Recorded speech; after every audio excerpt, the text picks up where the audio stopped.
WhatsApp guys, welcome to life study. स्वागत है आप सभी का द लाइफ स्टडी पर। देखिए, आज जो हमारा टॉपिक होगा वो होगा हाइट एंड डिस्टेंस का।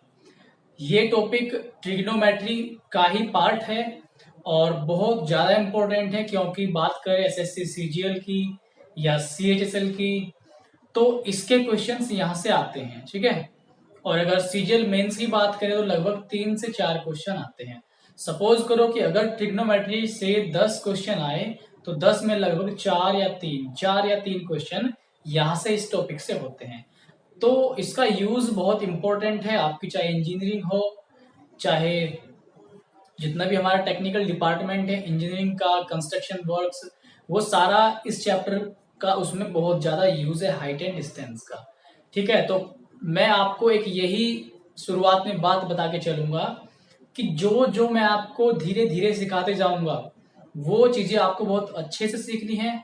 फुल कॉन्सेप्ट कराऊंगा, ठीक है, डिटेल भी बताऊंगा आपको, और उसके बाद जल्दी कैसे करें। अब मैं यहाँ पर वो चीज नहीं कहूंगा कि क्या शॉर्ट ट्रिक होगी, नहीं, शॉर्ट ट्रिक की बात नहीं करेंगे, कॉन्सेप्ट की बात करेंगे। और उसके बाद बस ये आपको सिखाऊंगा कि आप उसको तेज कैसे करें, जल्दी से कैसे करें, कम समय में कैसे करें। तो चलिए स्टार्ट करते हैं। ठीक है, हाइट एंड डिस्टेंस। अब देखिए यहाँ पर जो अपना हाइट एंड डिस्टेंस टॉपिक है, इसको हिंदी में आप सभी जानते हैं। हाइट का मतलब होता है क्या क्या ऊंचाई, और डिस्टेंस का मतलब होता है दूरी। ये तो बिल्कुल नॉर्मल सी चीज जो आप लोग जानते हैं। अब बात करें दूरी की, क्या होती है दूरी। अगर हम इसको समझें तो दूरी क्या है, एक लेंथ ही है।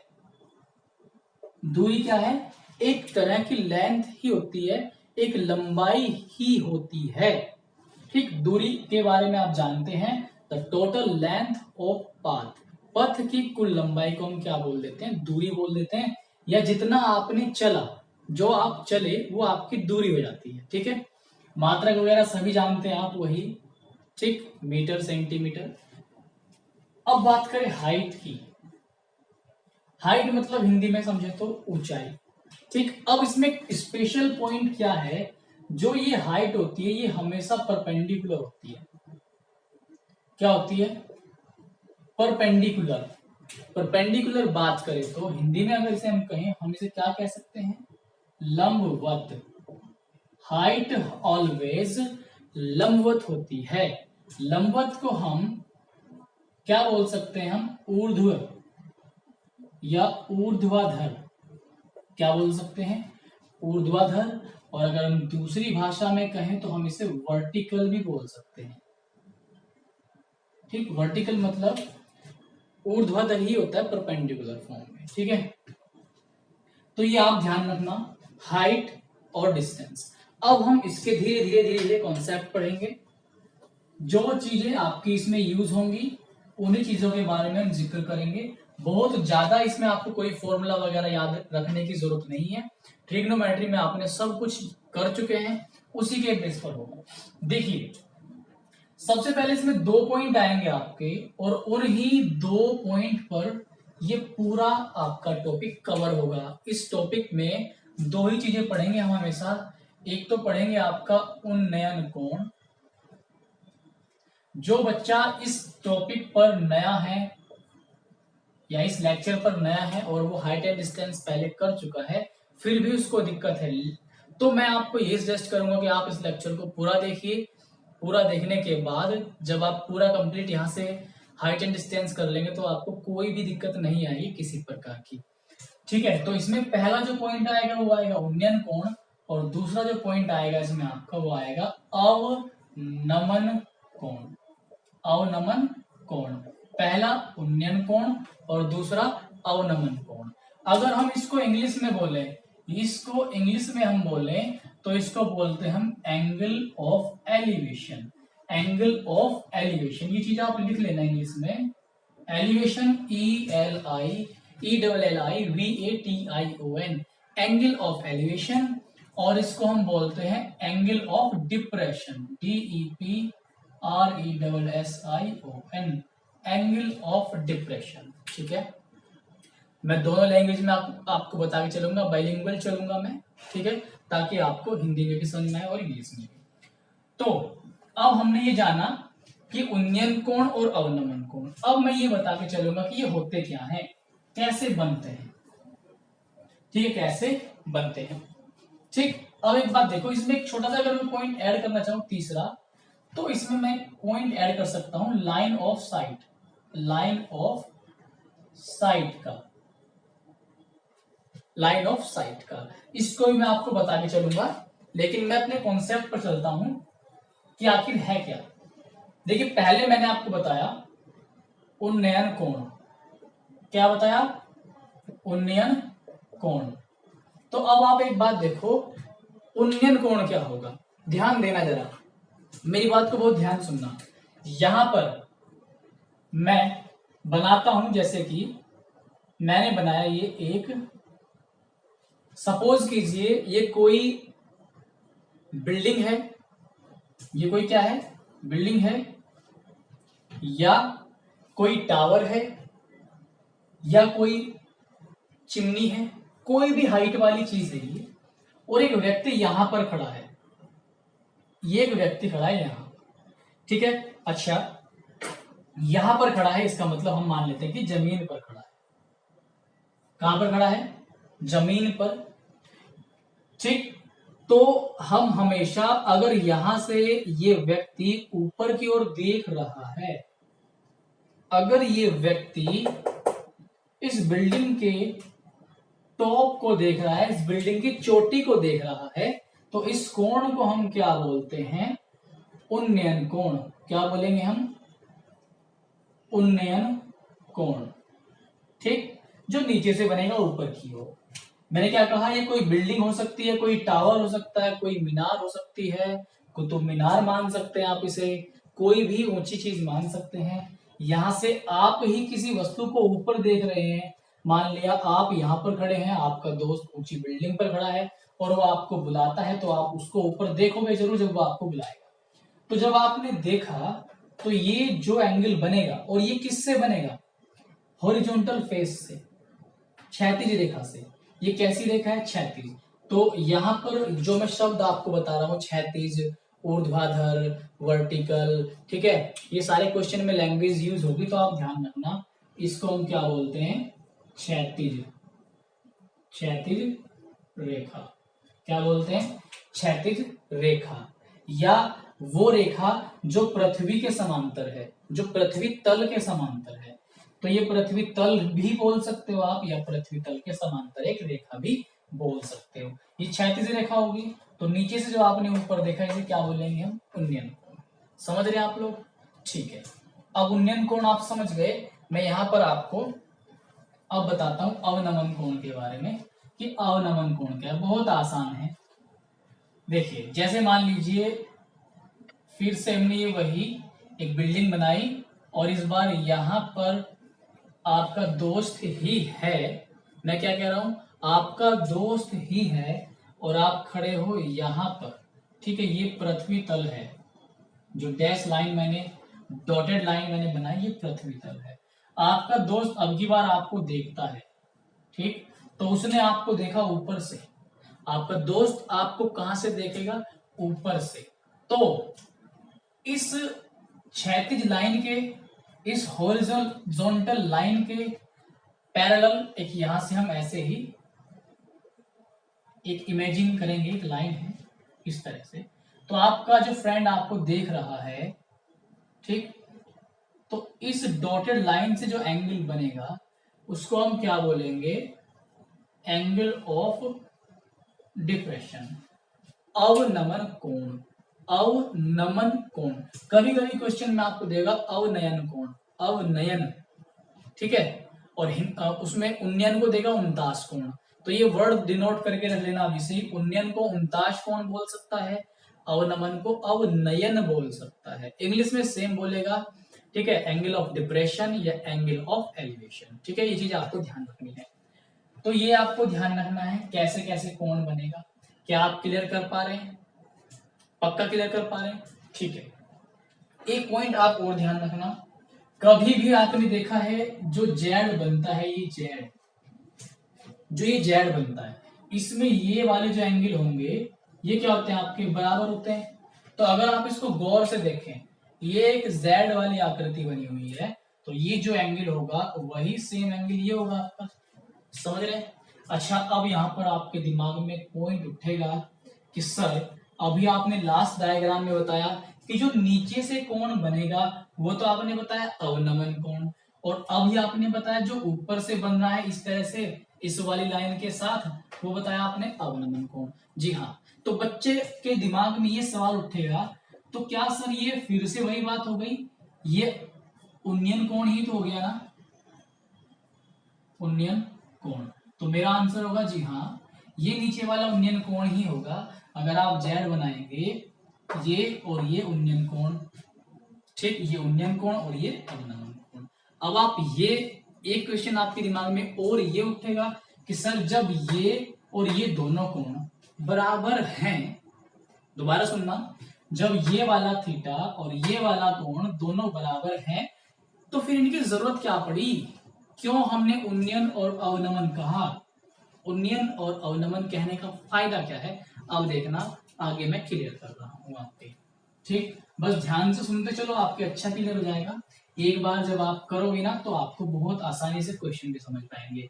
लेकिन मैं हमेशा बोलता हूँ आपको, जितना अच्छा आप सुनने में ध्यान देंगे उतना ही अच्छा आप समझ पाओगे। तो सबसे पहले आप सुने ध्यान से, ठीक, जो भी मैं बोल रहा हूँ सुनेंगे, नोट साथ साथ करेंगे, वीडियो को रोक करके, लेकिन सुनने का काम ज्यादा करेंगे। देखो, अब की बार यहाँ पर मैंने बताया आपको, एक ही बिल्डिंग है और एक ही छोटा घर है कोई, ठीक, ये पृथ्वी तल है, दोनों पृथ्वी तल पर खड़ी होंगी, ठीक, ये क्या है, घर है कोई छोटा, और ये क्या है, बिल्डिंग, ठीक है, समझ रहे हैं।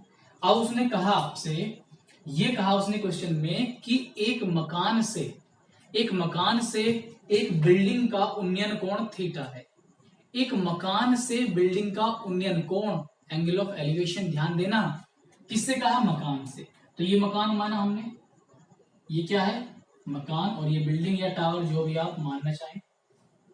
तो उसने कहा मकान से टावर का उन्नयन कोण थीटा है। अब देखो, मकान से, अब ये तो पूरा मकान है, ये क्या है, पूरा मकान है। अब उसने ये क्लियर नहीं किया कि मकान के टॉप से कह रहा है या मकान के निचले सिरे से, मतलब मकान के आधार से कह रहा है या मकान की चोटी से। तो मैं आपको कह रहा हूं कि मकान की चोटी से। तो मैंने बनाया एक इस तरह से कोण, ध्यान से सुनेंगे दोबारा से, मैंने कहा कि मकान की चोटी से बिल्डिंग का उन्नयन कोण थीटा है। तो ये रही मकान की चोटी, और आप जानते हैं उन्नयन कोण नीचे से ऊपर की ओर बनता है, ठीक है। तो अब हम क्या करेंगे कि लाइन इस तरह से खींच देंगे, इसके समांतर, इसके समांतर। तो अब आप एक बात देखो, जब हमने उन्नयन कोण बनाया तो उन्नयन कोण आप समझे कि आप नीचे से ऊपर को बनेगा, मकान की चोटी से बिल्डिंग का उन्नयन कोण होने का ये मतलब है कि इस टावर की जो हाइट है वो ज्यादा है, इस टावर की हाइट क्या है, वो ज्यादा है, समझ गए, क्योंकि उन्नयन कह रहा है। और जब मकान की चोटी से उन्नयन बनेगा टावर का, तो हमें ऊपर की ओर देखना पड़ेगा, क्योंकि ये जो उन्नयन कोण है ये ऊपर की ओर ही बनेगा हमेशा, नीचे से ऊपर की ओर। तो नीचे से ऊपर की ओर बन रहा है, मकान की चोटी से बिल्डिंग की चोटी तक बन रहा है, इसका मतलब बिल्डिंग या टावर ज्यादा ऊंची होगी, किसके तुलना में, मकान की तुलना में। क्या आप समझ पा रहे हैं, पक्का, ठीक है, मैं ये मान के चलता हूं आप समझ पा रहे हैं, इस चीज को आप ध्यान रखना। और लास्ट वाला वो पॉइंट भी ध्यान रखना कि उन्नयन कोण बराबर होता है हमेशा अवनमन कोण के, वो भी ध्यान रखना। एक चीज दोबारा से मैं आपको बता दूं, फिर से मैं आपको क्लियर करने की कोशिश कर रहा हूं। जैसे मान लिया ये आपको दिया गया है एक बिल्डिंग दे दी, सपोज ये आपको एक बिल्डिंग दे दी और ये आपको एक टावर दे दिया, ये अर्थ सरफेस है, ये जमीनी हिस्सा है, मतलब पृथ्वी तल है, और आपको इस बार कहे कि टावर की चोटी से, टावर की चोटी से मकान की चोटी का अवनमन कोण थीटा है। ध्यान से सुनना, मकान की चोटी का अवनमन कोण क्या है, थीटा। तो बिल्डिंग ये रही, बिल्डिंग की चोटी से मकान की चोटी का अवनमन कोण, तो मकान बिल्डिंग की चोटी से बना है, तो बिल्डिंग की चोटी से ही तो बनाएंगे, तो यहां पर ये जो एंगल है क्या आएगा, थीटा हो जाएगा। और इससे में एक बात पता लग रही है कि कौन कैसा है, अवनमन। अवनमन है और कहां से बन रहा है ये, बिल्डिंग की चोटी से। तो इसका मतलब मकान की हाइट क्या होगी, कम होगी। मकान की हाइट क्या होगी, कम होगी, और इसकी हाइट क्या होगी, ज्यादा होगी। तो एक डिफरेंस, जो बेसिक सा डिफरेंस है, उन्नयन और अवनमन कोण बराबर तो होते हैं, लेकिन इनसे हाइट का पता लगता है कि किसकी हाइट ज्यादा होगी, किसकी हाइट कम होगी। क्या आप समझ पा रहे जो मैं कह रहा हूं? अगर हाँ, तो आप अपना कमेंट करके बता सकते हैं कि हमारे समझ में आ गया। अगर टॉपिक क्लियर होने के कंप्लीट होने के बाद अगर आपको कोई डाउट रहे तो भी आप कमेंट करके बता सकते हैं कि सर डाउट है या क्लियर हो गया। चलो इतना तो हम जान गए, ज्यादा या कम होने का तो हम चलो पता लगा लेंगे। इसके बाद एक सिंपल सा पॉइंट जो आपको मैं पहले ही बता चुका हूं ट्रिग्नोमेट्री में, वो क्या आएगा, आप यहाँ पर ध्यान देना। हमने पढ़ा था LAL के ए, हमने पढ़ा था लाल बटे कक्का। ये हिंदी मीडियम के लिए है। ठीक, अगर बात करें इंग्लिश मीडियम वालों के लिए, क्या होगा, perpendicular upon hypotenuse, hypotenuse base upon H और पी अपॉन ए बी। ठीक है, तो यहां पर ये रिप्रेजेंट करता है साइन को, मैंने बता रखा है, ये करेगा कोस को और ये करेगा टेन को। ऐसे ही ये साइन, कोस और टेन। ठीक है, साइन में क्या होगा, लंब बटे कर्ण, कोस में क्या होगा, आधार बटे कर्ण, और टेन में क्या होगा, लंब बटे आधार। Perpendicular upon hypotenuse, base upon hypotenuse, perpendicular upon base. ठीक है, तो ये बेसिक सा पॉइंट आपको ध्यान रख के चलना है। समझ गए आप इतना? ठीक है, अब जो अगला पॉइंट आपका यहाँ पर आएगा, वो आपको क्या ध्यान रखना है हाइट एंड डिस्टेंस में। ठीक, अगला जो पॉइंट आपको ध्यान रखना है वो ये ध्यान रखना है कि जैसे मान लीजिए यहां पर इस तरीके से ये आपको एक डायग्राम दिया गया है। ठीक है, ये डायग्राम दिया गया है और यहां इसको चाहो तो ए मान सकते हैं, बी, और इसको मान सकते हैं सी। ठीक है, और ये कोई भी आपकी बिल्डिंग हो सकती है, टावर हो सकता है।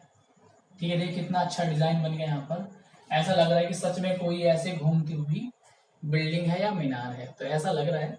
तो आप फील कीजिए, इमेजिन कीजिए कि कोई बिल्डिंग हो सकती है, टावर हो सकती है। ठीक, और ये क्या है, थीटा एंगल है। क्या है ये, थीटा एंगल है। उन्नयन कोण आप इसे बोल सकते हैं क्योंकि नीचे से ऊपर की ओर होना। और ये बनेगा कैसे, आंख से बनेगा, ध्यान रखना, व्यक्ति की आंख से, व्यक्ति की आंख से। और आंख हम कैसे बनाएंगे, हम आंख को ज्यादा स्टाइलिश बन गई है, हम आंख को इस तरीके से बना सकते हैं। ठीक है, तो ये व्यक्ति की आंख हो जाएगी, व्यक्ति की आंख से बनता है ये हमेशा। तो एक बात ध्यान रखना, अगर इसको हम h बोल दें, इस हाइट को, बिल्डिंग की हाइट को हम h बोल दें, तो ये क्या होगा हमारा, हमेशा ये वाली साइड हमारी होगी h कोट थीटा। क्या होगी, h कोट थीटा। जो भी यहाँ पर एंगल होगा, अगर यहाँ पर आप थीटा की जगह फाई रखते हैं तो यहाँ पर क्या जाएगा, आपका फाई आ जाएगा। ठीक, अगर आप थीटा की जगह कुछ भी साई रखते हैं तो यहाँ पर आपका क्या जाएगा, साई आ जाएगा। ठीक है, समझ रहे हैं आप लोग इतना? अच्छा, ये पॉइंट आया कैसे, इस पॉइंट को आप एक बार समझ लीजिए कैसे आया। चलो मैं इसको समझाता हूँ एक एक चीज, ये आया कैसे, इसी डायग्राम में मैं आपको बना करके बता रहा हूँ कैसे आया। मान लीजिए ये हमने मान लिया थीटा एंगल है और ये हमारी हाइट है h और ये हमारा जो है बेस है a। ठीक है, बेस है a। तो यहाँ पर हमारे पास बेस है और हमारे पास क्या है, परपेंडिकुलर है। तो आप एक बात मुझे बताओ, परपेंडिकुलर और बेस के रेशो को क्या बोलते हैं हम, tan बोलते हैं, थीटा होगा। ठीक है, यहां a इधर जाएगा तो h अपॉन क्या आएगा, tan थीटा बराबर क्या आएगा, a आएगा। tan ऊपर जाकर, tan ऊपर जब जाएगा तो क्या बनेगा, h कोट थीटा बराबर a। यानी कि इस a की वैल्यू क्या आ गई, h कोट थीटा। समझ रहे हैं, इस साइड को मल्टीप्लाई कर रहे हैं किससे, कोट थीटा से। समझ गए? तो ये पॉइंट हम डायरेक्ट यूज करेंगे। यूज अभी मैं आपको नहीं सिखा रहा हूँ, पहले बेसिक पूरा कंप्लीट करूंगा, उसके साथ साथ फिर मैं क्वेश्चन लूंगा। तो देखना, आप धैर्य रख करके, शांति रख करके देखें तो सही एक बार। जब आप क्वेश्चन करेंगे तो आपको समझ में आएगा कि कितनी असरदार ये चीज है। ठीक है, चलिए ये पॉइंट हमने जान लिया। इसके बाद हम अगले पॉइंट पर चलते हैं। इसके बाद हम अगले पॉइंट पर चलते हैं। अभी वो सारी चीज चल रही है जिनकी हेल्प से क्वेश्चंस आपके होंगे, तो इसलिए आपको बस वेट एंड वॉच करना है। अब देखो यहां पर जैसे मान लो ये बिल्डिंग है, ठीक, ये इस तरह से बिल्डिंग है, और यहां पर इस तरीके से एक एंगल ये है और एक एंगल ये है आपका। ठीक है, और ये ध्यान रखना ये हमेशा 90 होगी, क्योंकि ये हाइट होगी आपकी, और हाइट मैंने शुरुआत में बताया था आपकी हाइट हमेशा क्या होगी आपकी, परपेंडिकुलर होगी। ठीक, तो हाइट को हम हमेशा क्या लेके चलेंगे, यहाँ पर 90 लेके चलेंगे, क्योंकि हाइट हमारी क्या होती है, परपेंडिकुलर। तो अगर हम इसे यहाँ पर h मान लेते हैं, क्योंकि हाइट है बिल्डिंग के टावर की, और इस पूरी डिस्टेंस को हम मान लेते हैं a। मैंने क्या कहा दोबारा से, एक कोई टावर है, कोई बिल्डिंग है यहाँ पर इस तरीके से, और दो एंगल दिए हुए हैं, दोनों ही एंगल कैसे आपके उन्नयन कोण है। तो यहाँ पर हमने क्या किया, बिल्डिंग के आधार से, बिल्डिंग का जो नीचे वाला हिस्सा सबसे, यहाँ तक जो डिस्टेंस है वो है a, और यहाँ तक दूसरे एंगल तक डिस्टेंस है b। ये मान लिया हमने a और b। तो यदि ध्यान रखना, इफ ये दोनों एंगल फाइव प्लस थीटा अगर 90 हो जाएं या 90 होते हो, इन दोनों का सम 90 हो, तो डायरेक्ट हम क्या निकालेंगे, h is equal to root a b. अगर हमें ये हाइट निकालनी हो तो हाइट का फॉर्मूला हमारे पास क्या होगा, h is equal to under root a b. कब, जब थीटा प्लस 5 बराबर हो 90। अब थीटा प्लस 5 90 होने का मतलब क्या है कि थीटा व फाइव कैसे कोण है यहाँ पर, कोटि पूरक। ये ध्यान रखना, मैं एक एक चीज बहुत बारीकी से आपको बताऊंगा। कोटि पूरक बोल सकता है या आपको क्वेश्चन में पूरक बोल सकता है। ठीक, कोटि पूरक बोल सकता है या आपको पूरक बोल सकता है। तो अगर ऐसा है, थीटा प्लस 5 बराबर 90 हो रहा है, और इस तरीके से एक लंबाई, एक दूरी इस तरीके से दी हुई है, और दूसरी दूरी इस तरीके से दी हुई है, और आपसे हाइट पूछी गई है, तो अंडर रूट ए ओ बी कर देंगे, यानी कि इन दोनों ही मल्टीप्लाई करके उनका स्क्वायर रूट ले लेंगे और आपकी हाइट निकल जाएगी। जब क्वेश्चन होंगे तब देखना, अभी इतना ही समझते चलो जितना आपके लिए जरूरी है। ठीक है, अगला पॉइंट इसमें देखते हैं। अगला पॉइंट हमारा क्या होगा, देखिए, अच्छा चलो इस चीज को मैं आपको प्रूव करके बता दूं, ये बना कैसे, ये कॉन्सेप्ट आया कैसे। ठीक, ताकि आपको पूरा डिटेल से जब आपको मैं समझाऊंगा तो आपको क्लियर कॉन्सेप्ट हो सके। ये 90, इसको A, इसे B और इसे C। अच्छा, यहाँ पर एक चीज का ध्यान देंगे, अभी हमने इसको क्या माना था, पूरी डिस्टेंस को हमने माना था A, और यहां से यहां तक आपको मैंने मान के बताया था B। ठीक है, आपकी मर्जी, x मान लो, y मान लो, तो फिर रूट एक्स वाई जाएगा, है ना। तो वही चीजें हैं, कोई दिक्कत नहीं है। अब यहाँ पर एक चीज का आप ध्यान दीजिए, क्या ध्यान आपको देना है, भाई हमने ये h मानी थी, ठीक, मैंने आपको बताया था अभी कुछ टाइम पहले कि इस साइड के साथ हम मल्टीप्लाई किसका करेंगे, कोट का। अब देखो मैं इस एंगल से मेजर कर रहा हूं, तो इसके बराबर क्या होगा, अच्छा इस साइड को मुझे निकालना है, तो a बराबर क्या आएगा मेरा, इसमें मल्टीप्लाई करूंगा मैं कोट। अब कोट के साथ कौन सा एंगल, जिस एंगल से हम ले रहे हैं थीटा, इसको मैं मानूंगा a। समझ गए क्या, ठीक है। चलिए अब 5 वाले एंगल से मेजर करते हैं। तो 5 वाले एंगल से जब मेजर करूंगा तो b की वैल्यू क्या आएगी, b की वैल्यू क्या आएगी, h में किसका मल्टीप्लाई करेंगे इस बार, कोट, और कौन सा एंगल लेंगे जिससे हम माप रहे हैं। ये हो गया हमारा इक्वेशन नंबर सेकंड। समझ गए आप, ठीक।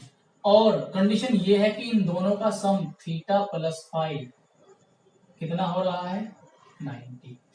तो थीटा प्लस 5 जब 90 है हमारा, तो यहां से हम फाई की वैल्यू को क्या निकाल सकते हैं, 90 माइनस थीटा निकाल सकते हैं क्या। तो उस 90 माइनस थीटा को मैं फाई की जगह रख सकता हूँ क्या, एच कोट 90 माइनस थीटा रख सकते हैं फाई की जगह। तो हमारे पास finally H cot 90 minus theta क्या बनेगा, टेन थीटा। तो बी बराबर आ गया एच टेन थीटा। तो हमारे पास दो इक्वेशन आ गई, एक ए की वैल्यू है और एक बी की वैल्यू है। लेकिन हमें यहाँ से क्या निकालना है, एच निकालना है ना, हमें क्या निकालना है, एच। तो अगर हम इस फर्स्ट इक्वेशन को थोड़ा सा मॉडिफाई करें तो यहाँ से एच की वैल्यू हमारे पास क्या आएगी, ए टेन थीटा। अब इसको फर्स्ट मान लो, इसको थोड़ा सा मॉडिफाई करें तो यहां से एच की वैल्यू क्या आएगी, बी कोट थीटा, इसको सेकंड। अब यहाँ पर आप ध्यान से देखेंगे, इधर समझा रहा हूं मैं, फर्स्ट और सेकंड का मैं क्या कर देता हूँ मल्टीप्लाई, फर्स्ट और सेकंड का मैं क्या कर रहा हूँ मल्टीप्लाई, इस एच का इस एच के साथ। तो एच को मैंने एच के साथ मल्टीप्लाई किया, क्या बना एच स्क्वायर। ठीक, A tan theta into B tan, A tan theta गुणा बी कोट थीटा। हम जानते हैं कोट और टेन एक दूसरे के उल्टे होते हैं। तो एच स्क्वायर बराबर क्या है हमारा, ए बी। दैट मीन्स हम ये बोल सकते हैं कि एच बराबर हमारा क्या आएगा, रूट ए बी। समझ गए। तो ये है आपका पूरा कॉन्सेप्ट। और ये देखिए मैंने आपको पूरा पूरा बता दिया। लेकिन अगर ऐसे कंडीशन दी हुई है, ये लंबाई आपको दी हुई है, ये दूरी दी हुई है, दूसरी दूरी ये दी हुई है, और इन दोनों का कोण अगर इन दोनों का सम अगर 90 हो, या दोनों कोटि पूरक हो, या दोनों पूरक हो, तो हम आराम से यहाँ पर एच निकाल लेंगे। इन दोनों दूरियों की मल्टीप्लाई करेंगे, उसका स्क्वायर रूट लेंगे, बहुत तेजी से आंसर आएगा। ठीक है, अब हम चलते हैं अपने अगले पॉइंट पर। अगला पॉइंट क्या होगा, हम अगला पॉइंट देख लेते हैं।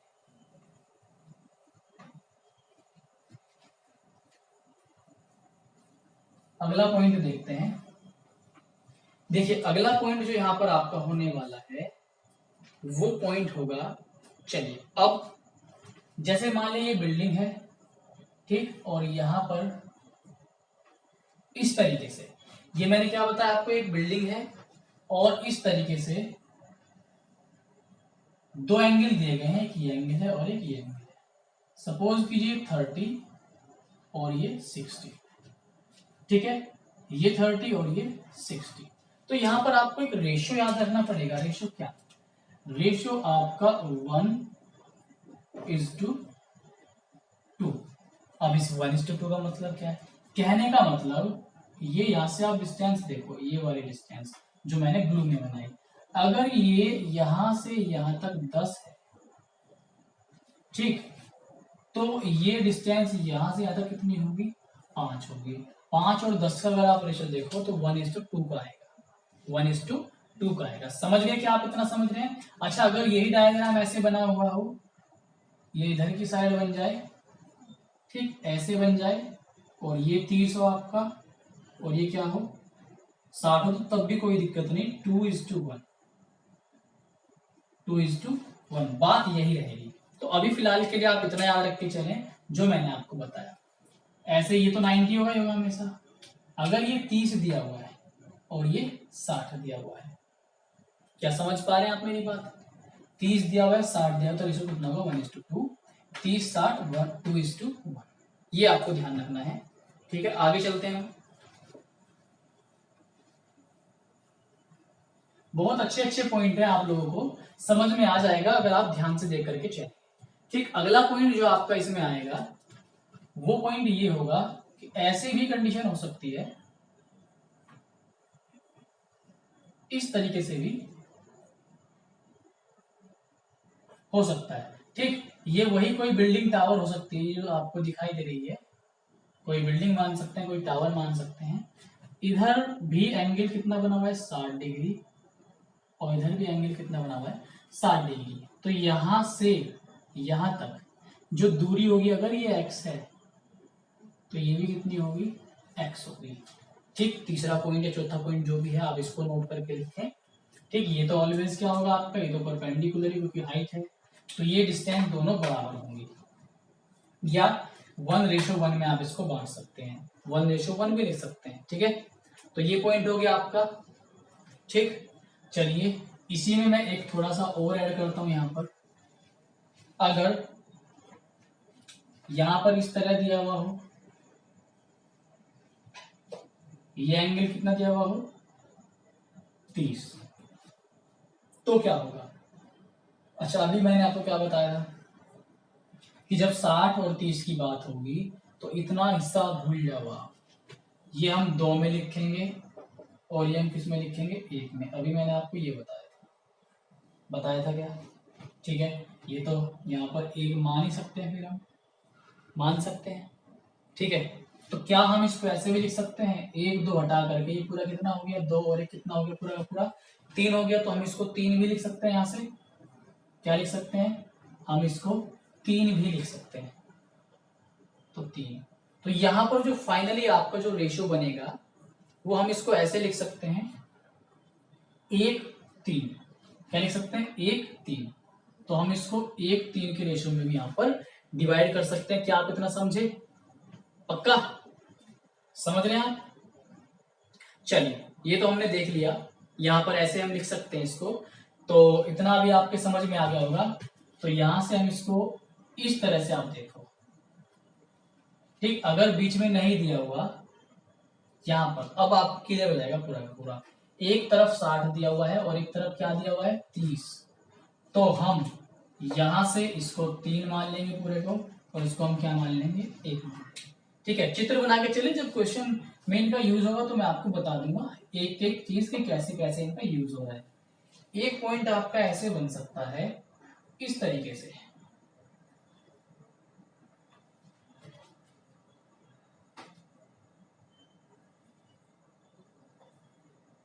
ठीक है, इस तरीके से आपका पॉइंट बनेगा।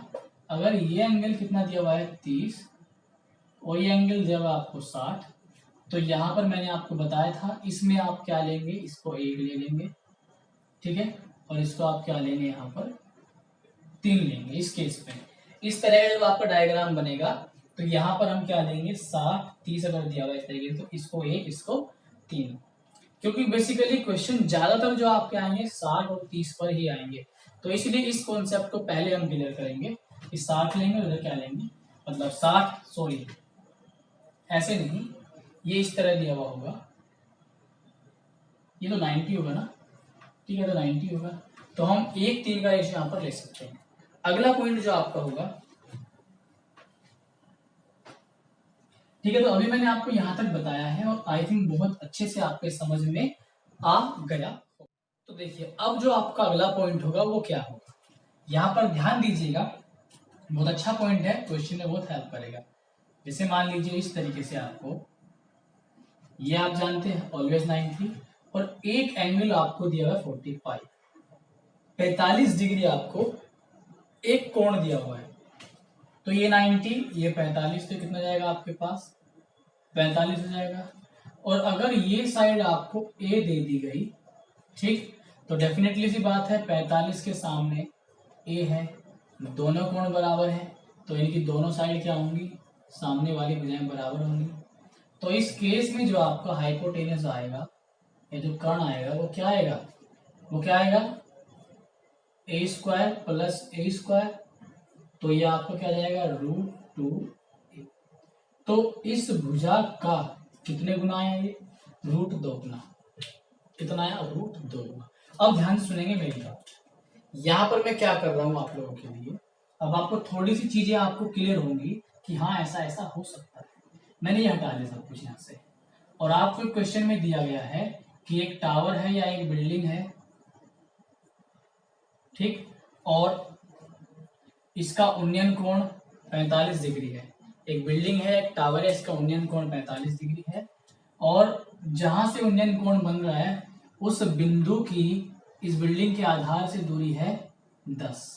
कितनी है 10, ठीक है, 45 दिया गया है आपको, तो आप जानते हैं जब एक कोण 45 दिया हुआ हो, ये 90 हमेशा होगा, तो दूसरा 45 होगा ऑलवेज, ये भी 10 होगी, ठीक।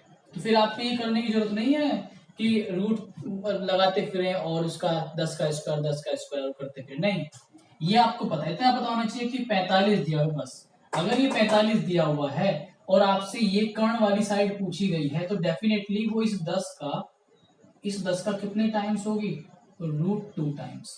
बस यही आपका आंसर जाएगा। तो आपको ये पॉइंट ध्यान रखना। क्या आपके समझ में आ गया? अच्छा, यहाँ पर अगर 10 की जगह क्या ले लेते हैं, हम 5 ले लेते, तो यहाँ पर फिर क्या लिखेंगे हम, डायरेक्टली 5 लिखेंगे। तो जो भी यहाँ पर होगा 45 वाले केस में, उसका हम √2 टाइम्स कर देंगे। समझ गए? जब क्वेश्चंस लेके चलेंगे ना आगे, तो आपको सब कुछ समझ में आएगा। अगला पॉइंट इसमें अगर मैं लेके चलूं, तो अगला पॉइंट हम इसमें क्या ले सकते हैं, ध्यान से समझिएगा। 1 मिनट। देखिए, अगला पॉइंट इसमें आपका क्या हो सकता है, जैसे मान लिया हमने ये बनाया और ये हमारा 90 होगा, आप जानते हैं। सपोज ये 30 दिया हुआ है, कितना दिया हुआ है, 30, तो ये कितना होगा आपके पास, 60 हो जाएगा। 90, 30, 120 और 60, 180, तीनों एंगल्स का सम कितना होता है, 180, तो ये 30 पे 60 हो जाएगा। अच्छा, अगर आपको ये साइड जो है यहाँ पर ए दी गई है, मैं क्या कह रहा था आपसे कि अगर 60 और 30 के केस में ये साइड आपको ए दी गई है, क्या दी गई है, तो यहाँ पर आप एक चीज का ध्यान रख के चलेंगे कि जो छोटे एंगल के साथ वाली साइड होगी, ये जो साइड होगी छोटे एंगल के साथ वाली साइड क्या होगी, बड़ी। छोटे एंगल के साथ वाली साइड बड़ी, और बड़े एंगल के साथ, इसको छोड़ दो 90 को, 30 और 60 में चल रहा है बात, बड़े एंगल के साथ वाली साइड क्या होगी, छोटी। क्या कहा मैंने, छोटे एंगल के साथ वाली साइड बड़ी और बड़े एंगल के साथ वाली साइड छोटी। तो अगर यहां पर सपोज करो आपको ये ए दिया गया है, ये पूरा का पूरा ए दिया गया है, तो इसके सामने वाली साइड को, या 30 के साथ वाली साइड, छोटे एंगल के साथ वाली साइड जिसको कि हम बड़ी कह रहे हैं, उसमें क्या करना होगा, आपको √3 से गुणा करना होगा। क्या करना होगा, √3 से गुणा।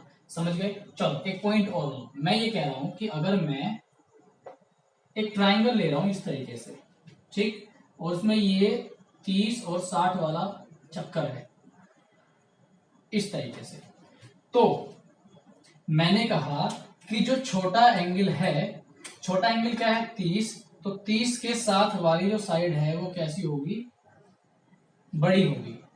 बड़े एंगल के साथ वाली साइड क्या होगी, छोटी होगी। ये आप समझे? अगर मैं ये कहूं कि ये साइड अगर 5 है, अगर ये साइड कितनी है, 5, तो छोटे एंगल के साथ वाली साइड क्या होगी, बड़ी, और बड़ी होगी तो इसमें किसका गुणा कर देंगे, बड़ी बनाने के लिए √3 का। किसका गुणा करेंगे, √3 का। ठीक है, एक पॉइंट समझ गए? ठीक है, चलो एक और पॉइंट समझो। अगर ऐसे दिया हुआ है 30, 60, अगर ये साइड दी गई है आपको, ठीक है, यहां पर आपको क्या दिया गया है, छोटे एंगल के साथ वाली साइड दे दी गई है, तो ये साइड क्या होगी, ये साइड बड़े एंगल के साथ वाली साइड, मैंने क्या बताया, छोटी। मैंने बताया आपको बड़े एंगल के साथ वाली साइड क्या होगी, छोटी, यानी कि ये साइड क्या होगी, छोटी। तो इस साइड को छोटी करने के लिए इसमें क्या कर देंगे, इस गिवन साइड में √3 से भाग दे देंगे। तो जब √3 को √3 से भाग दोगे तो क्या आएगा, आपका 1 आएगा। इतना समझे? तो और समझो, थोड़ा सा और समझो, जितना हो सकता है समझ लो।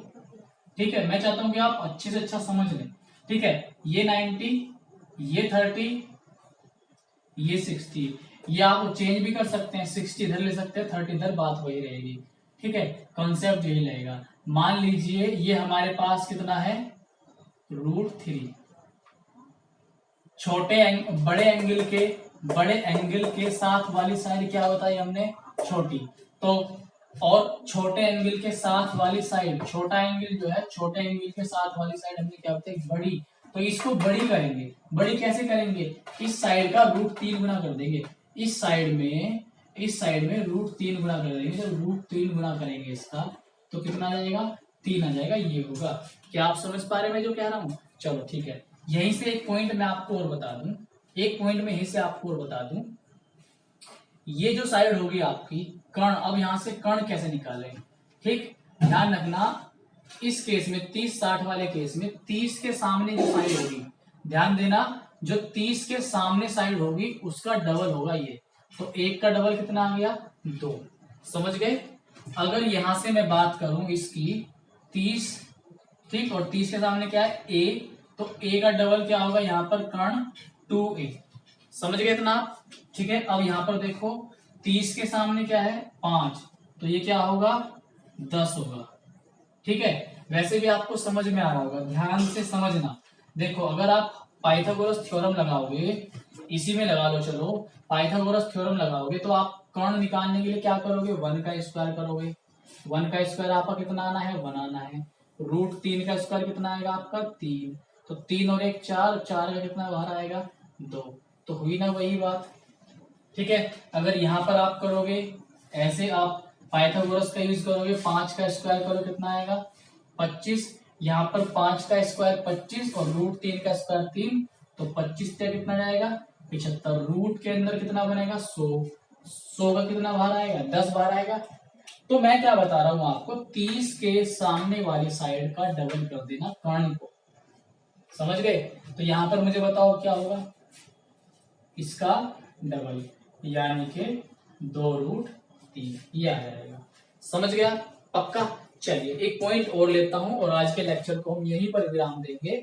जितना मैंने कराया बस आप इसको दिमाग में रखने की कोशिश करेंगे, इस पॉइंट को आप बार बार लिख कर याद करेंगे ताकि आपको ये अच्छी से क्लियर हो जाए। अगले लेक्चर में हम कुछ क्वेश्चंस को लेना स्टार्ट कर देंगे थोड़ी से बचे हुए बेसिक के साथ, तो आपको अच्छे से क्लियर हो जाएगा। देखो अगला जो पॉइंट होगा आपका यहाँ पर, ठीक है, अगला पॉइंट क्या होगा यहाँ पर आपका? इंपॉर्टेंट पॉइंट है, आपको इजीली समझ में आ जाएगा। ठीक है, तो यहां से चलिए मैं चाहता हूं कि आज के लिए इतना ही रखते हैं हम। ठीक है, इसके आगे की बात हम कल करेंगे, लेक्चर काफी लंबा हो रहा है आपका। ठीक है, यहां से जहां तक मैंने आपको पढ़ाया यहां तक आप खुद करना है इसको, इसके आगे हम कल पढ़ेंगे और जितना मैंने समझाया इसको अच्छे से करना। ठीक, देखना जब आपके क्वेश्चन चलेंगे तो बहुत इजीली हम करेंगे, इतना तो विश्वास आपको करना ही पड़ेगा। अगर आप विश्वास नहीं करेंगे तो फिर कैसे काम चलेगा? ठीक है, चलिए मिलते हैं आपसे नेक्स्ट वीडियो में। Good bye, tata and take care.